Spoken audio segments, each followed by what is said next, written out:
All right, we'll take questions for Antjuan in the chat. First question comes from Chris Solari.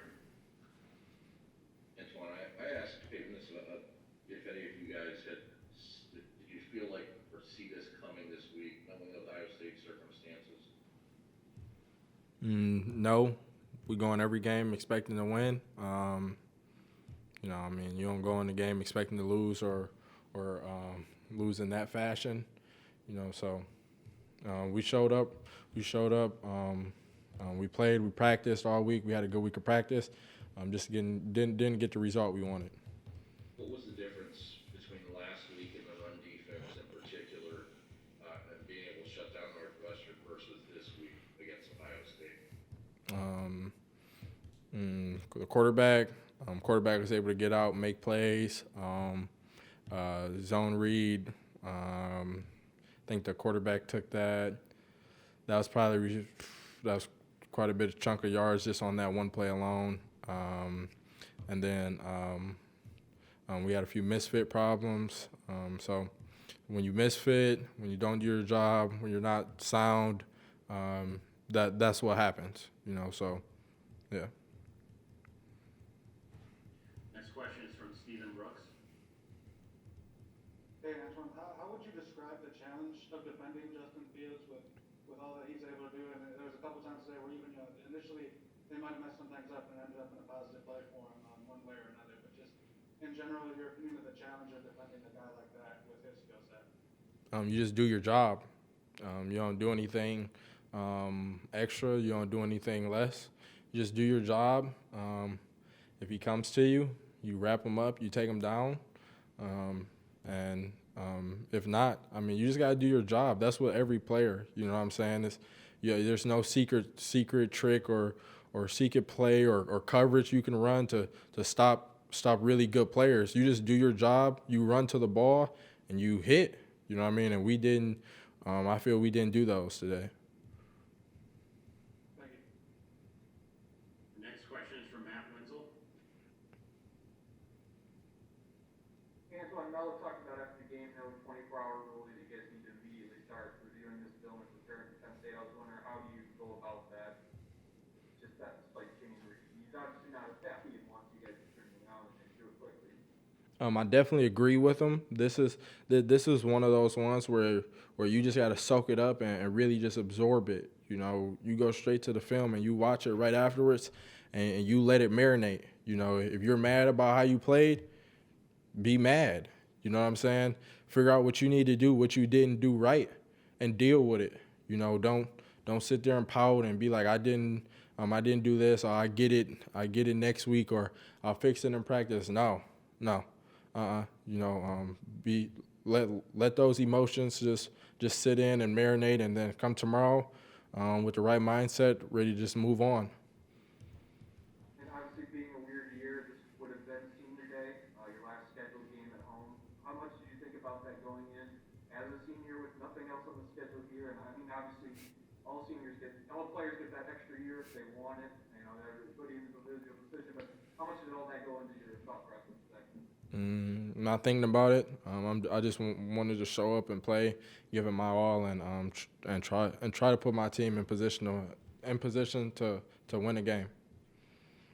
Thanks, Antjuan. Next we'll go to Andre Dahlgren. Antjuan, in your opinion, what makes Fields so elusive in the passing game and in the run game?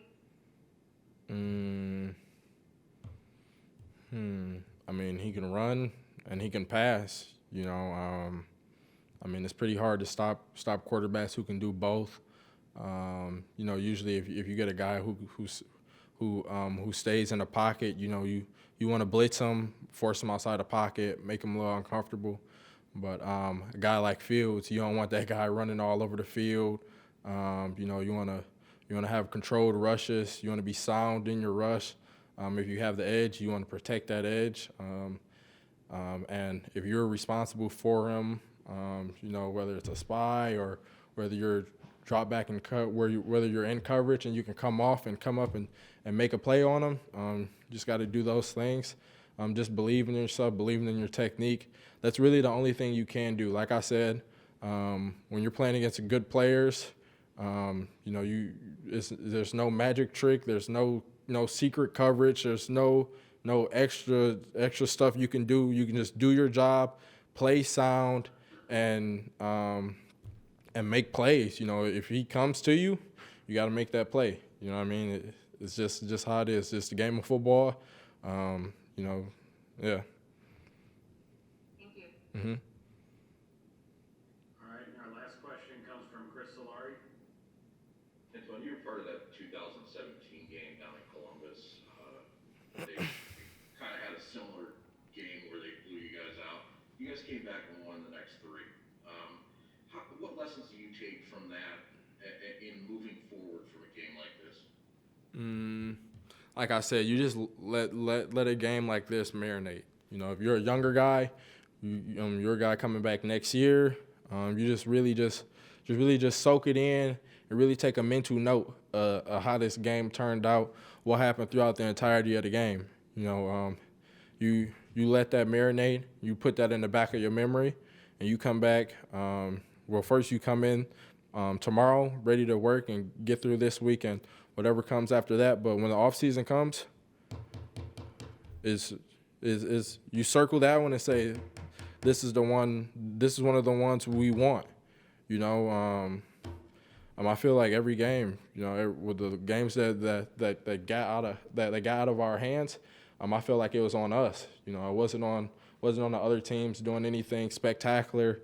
I just feel like we shot ourselves in the foot today. We had penalties, unforced errors. We turned the ball over. We shot ourselves in the foot. Like for example, on the first drive, we had them stop 3 and out on the first drive, but we had a penalty, 15-yard penalty.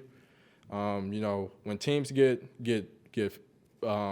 penalties, when teams get a 15-yard penalty, their likelihood of storing up on that drive skyrockets. They went from like a 15, 20%, if that, storing chance to like 40, 50. You know what I mean? That momentum swung. I mean, you can't have that. You can't shoot yourselves in the foot. When you get the opportunity to get off the field, you got to get off the field. All right, Antjuan, that's all we have for you today. Appreciate your time. Thank you.